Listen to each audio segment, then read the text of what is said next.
নমস্কার, তন্দ্রা লিটল ওভেনে আপনাদের সকলকে স্বাগত। আজকে আমি আপনাদেরকে পেঁয়াজ রসুন ছাড়া নিরামিষ ধাবা স্টাইলের পনিরের তরকারি করে দেখাবো। এই রান্নাটা করা একদম সহজ, খেতে কিন্তু অসাধারণ লাগে। রুটি, লুচি, পরোটা দিয়ে দারুণ জমে যায়, ভাত দিয়েও খুব ভালো লাগে। আসুন তাহলে দেখিনি কিভাবে আমি করলাম এই রেসিপিটা। এর জন্য আমি এখানে কিছু সবজি নিয়ে নিয়েছি, আর যা যা লাগবে সেগুলো নিয়েছি। এখানে আছে পনির, ক্যাপসিকাম, টমেটো, আলু সেদ্ধ করা, আর আছে কড়াইশুঁটি, আর আছে কাঁচা লঙ্কা। আর এছাড়া যা যা লাগবে সেগুলো আমি ধীরে ধীরে বলছি। কড়াতে সর্ষের তেল দিয়ে দিলাম। রান্নাটা আমি সর্ষের তেলে করব। তেলটা একটু গরম হোক। তেলটা গরম হলে এর মধ্যে আমি পনিরগুলো দিয়ে ভেজে নিচ্ছি। তার সাথে একটু নুন দিচ্ছি স্বাদ মতন, আর একটু হলুদ গুঁড়ো দেব। দিয়ে হালকা লাল লাল করে ভেজে তুলে নেব। পনির কিন্তু খুব বেশি ভাজতে লাগে না। পনির বেশি ভাজলে পনির ছিবড়ি হয়ে যায়।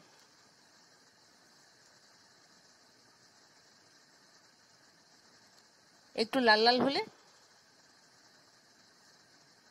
আমি ভেজে তুলে নেব। আপনারা কে কোথা থেকে আমার এই রেসিপিটা দেখছেন প্লিজ একটু কমেন্ট বক্সে কমেন্ট করবেন, আমার তাহলে খুব ভালো লাগবে। আর নতুন কোনো বন্ধু প্রথমবার আমার চ্যানেলটাকে দেখে থাকলে আপনাকে একটা বিগ হাগ জানাচ্ছি। চ্যানেলটাকে সাবস্ক্রাইব করে নেওয়ার জন্য অনুরোধ রইল।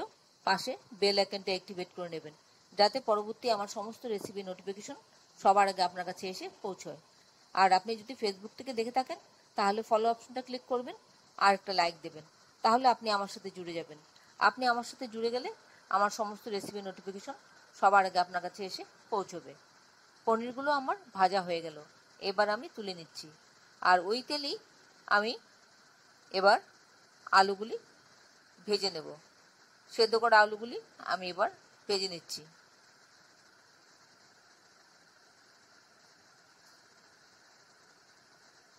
আলুগুলি দিয়ে দিলাম। এবার একটু নুন আর একটু হলুদ গুঁড়ো দিয়ে গোল্ডেন কালার, ব্রাউন কালার পর্যন্ত করে তুলে নেব।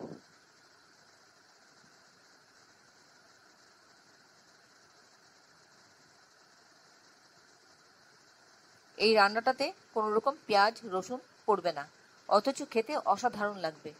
এই রান্নাটা আমি ধাবা স্টাইলে করছি।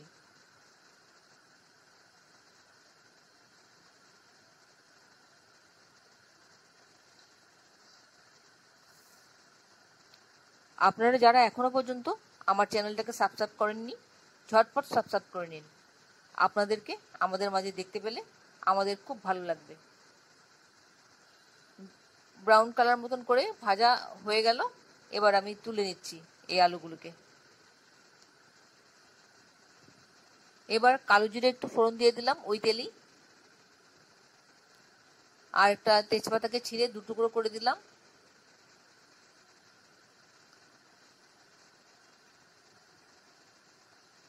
এবার এর মধ্যে দিয়ে দিচ্ছি ক্যাপসিকাম, দেব টমেটো,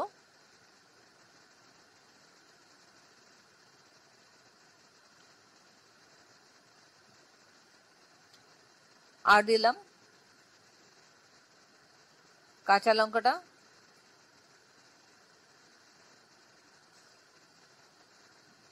নুন দিলাম স্বাদ অনুযায়ী,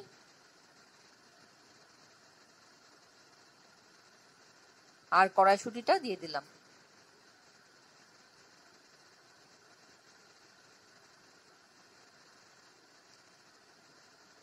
একটু হলুদ গুঁড়ো দিয়ে দিলাম। আপনারা চাইলে এর মধ্যে শুকনো লঙ্কার গুঁড়ো দিতে পারেন, আমি একটু কম পছন্দ করি তাই দিচ্ছি না। দিলাম আদা বাটা হাফ টিস্পুন, দেব জিরে বাটা 1 টিস্পুন। এবার সবটা একসাথে ভালো করে মিশিয়ে নিচ্ছি। সামান্য একটু জল দিয়ে দিলাম যাতে মশলাটা পুড়ে না যায়।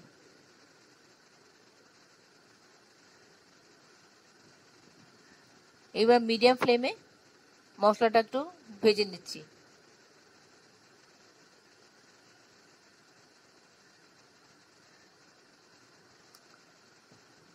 হাফ টিস্পুন মতন চিনি দিয়ে দিলাম।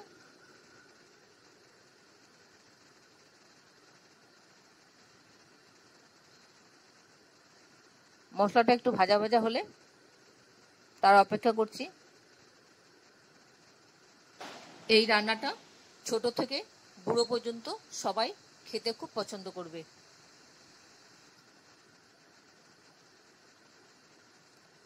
খুব সুন্দর একটা অ্যারোমা বেরোতে আরম্ভ হয়েছে ক্যাপসিকামের, তাছাড়া মশলার।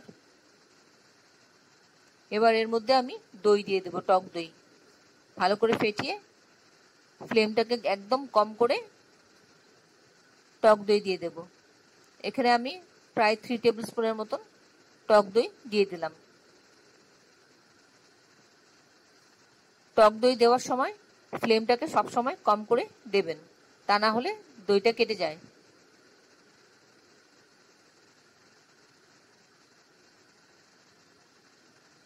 দইটা ভালো করে মিশিয়ে নিচ্ছি মশলার সাথে।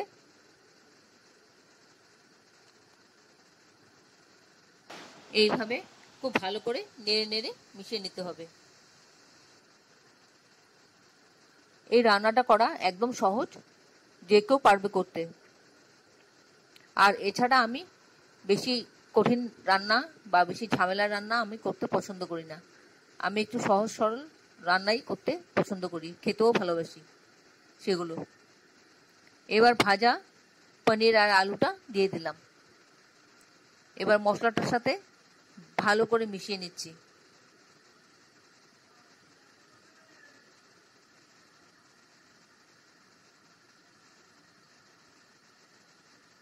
খুব ভালো করে মিশে গেলে পরে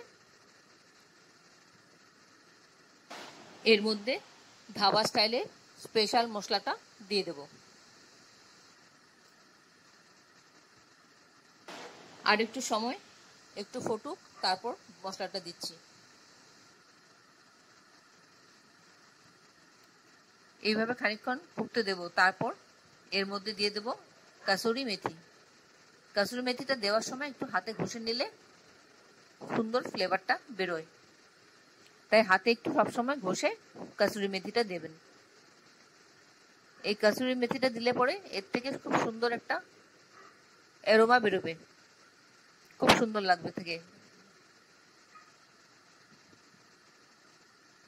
আর একটু জল দিয়ে দিলাম, এই ছোট বাটিটার 1 বাটির মতন।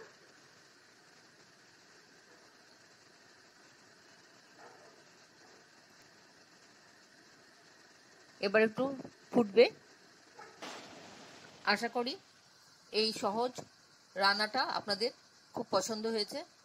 যদি ভালো লেগে থাকে তাহলে একবার অবশ্যই এইভাবে তৈরি করে খাবেন।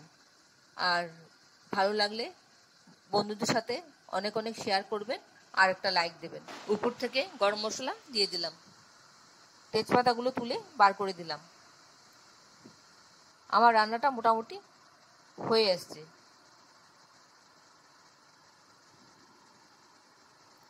আর একটু সময় রাঁধলে হয়ে যাবে। আমি এর মধ্যে কোনো রকম ঘি ব্যবহার করব না।